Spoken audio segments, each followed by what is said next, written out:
manok guys, hindi natin kailangan maglagay na. Kita na kinanglaan mo butang mantika. Kaya gano'n sa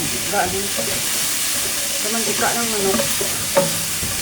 Hindi na kailangan na butang mantika.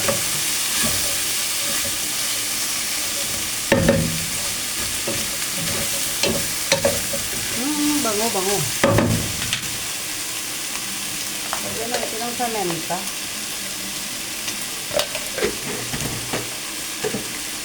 Tell me why.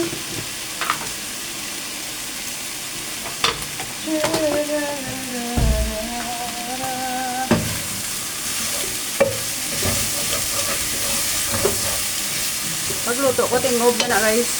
Subong panyaga, panyakon, pamahaw, panyaga naman. Hindi na naubos, so tingob ko na lang para hindi na ako masigiluto. Walang basto sa gas. Pag makapoy, magluto, mainit.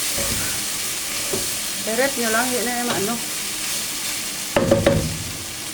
Sa iba nga hamtre ganun, isa kasi mana, nila yung pagkaon doon nila luto, tingob. Tapos i-rep lang nila, init-inito nila. Pero kita yung mga Pinoy, hindi kaya kasawa sila. Mga kasawang katlaw, diwa ha. Hindi ka na, yung tatlo na di, na magkaon sila.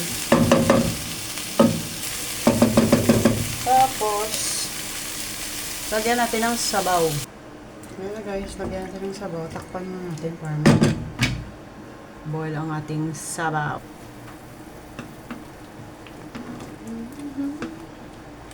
Talaga akong siya guys. Tilawan talaga namin.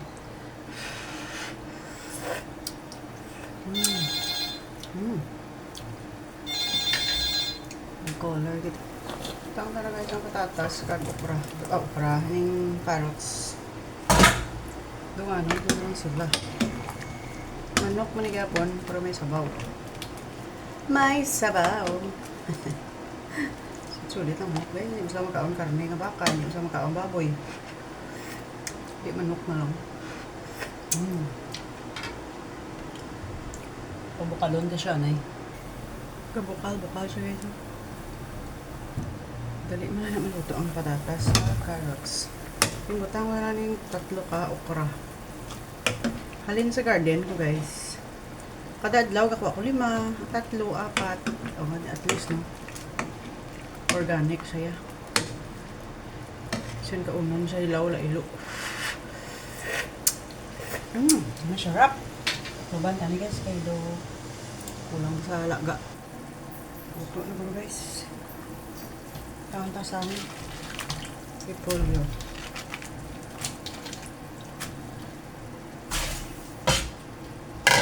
Para may sabaw lang kita.